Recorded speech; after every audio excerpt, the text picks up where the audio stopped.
What is going on, Innate Family? We're coming to you today to give you a little preview of our upcoming vaccine workshop. It's going to be hosted here in our office on Thursday at 6:30 p.m. It's going to be a great workshop because we're going to talk about all this craziness with vaccines. There's been a big vaccine debate, let's say, for the last really heavy in the last 10 years, and in the last few months we've just been bombarded with questions and information about these measles outbreaks, right? And the news is playing it up like it's a huge deal. And quite frankly, we are always going to have these pockets of outbreaks.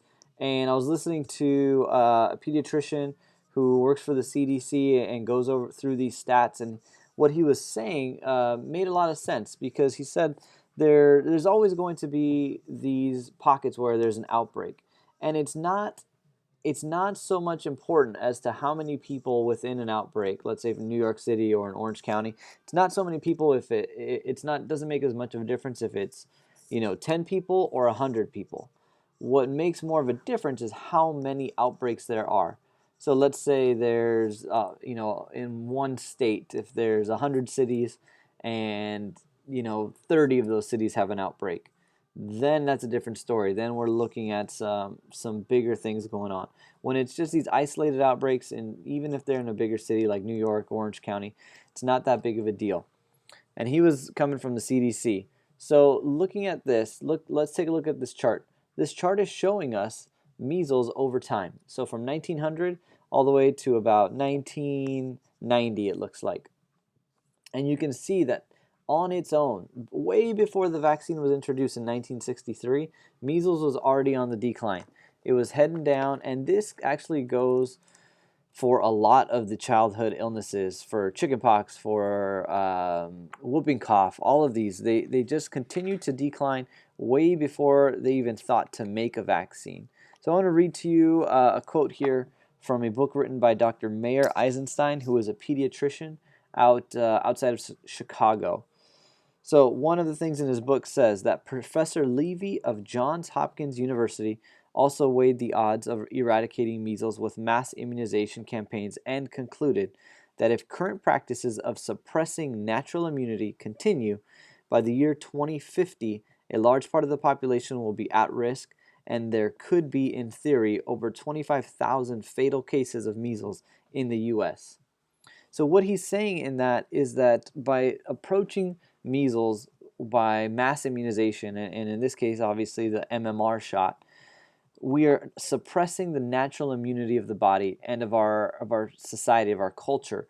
We'll just keep it to the U.S., but we can see that as we give kids these shots, they are given artificial immunity, not lifelong immunity. If anyone had the measles and experienced it and went through those 4 to 5 days of some bad times in terms of symptoms, not necessarily anything life-threatening, but uncomfortable for sure, then they're the ones with lifelong immunity. By us artificially injecting it, we are at risk for more outbreaks and more serious outbreaks.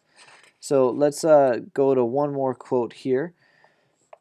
The measles vaccine does not confer permanent immunity. One reason eradication of the disease is so elusive.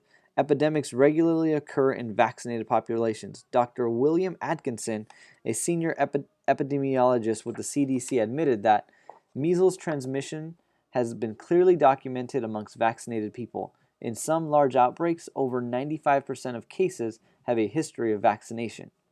Now, this is a doctor with the CDC. He studies this stuff, and he sees that we're never going to get to the point of actually eradicating measles because we're not allowing the natural immunity to flourish or to thrive. We can get rid of these things, and we've done so in so many ways. And not even, as you can see this graph once again, it hasn't even been through the vaccine program that we've minimized it. Look where the biggest spike is, 1916. And we are way beyond this chart. We're in 2014. But you can see how it was on the decline. Here's the reason why. We have proper nutrition. We have ways to deal with our waste. We know the importance of washing our hands.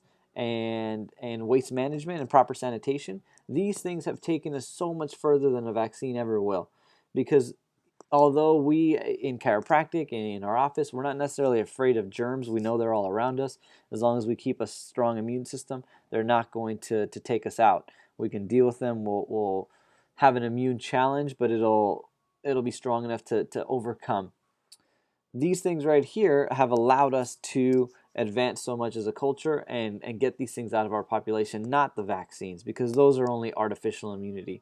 We need lifelong immunity, and there are ways to build it. In this workshop, we're going to go over those ways. I'll give you some of them in a nutshell. Obviously, proper nutrition, proper health, proper nervous system health. Breastfeeding is important. The birth process is important. Mom's health during pregnancy is critical. So many moms are missing a lot during their pregnancy, because that's when our babies, when our children actually get our immunity, right? They're transferred from mom. So if mom's not healthy, we're already setting up the baby for an unhealthy time. So come to this workshop. We're going to go through this really deeply, way more than just this measles, this isolated incident of outbreaks. And we're going to look at more stats, and we're going to hear it from the people on the other side, from the medical folks who in one sense really want us to get the vaccines, and in another, the ones that are out there that have read the research and really gone through it and analyzed it. They know that the natural ways are better. Drugs and surgery should be limited to emergency situations, not as preventative measures. So 6:30 Thursday, join us. Make sure that you RSVP. You'll see the link down below. Click that. You can register online. You can also call us at the office to RSVP for you and any guests that you may be bringing. So we'll see you then. Look forward to having you, and get ready to take some notes.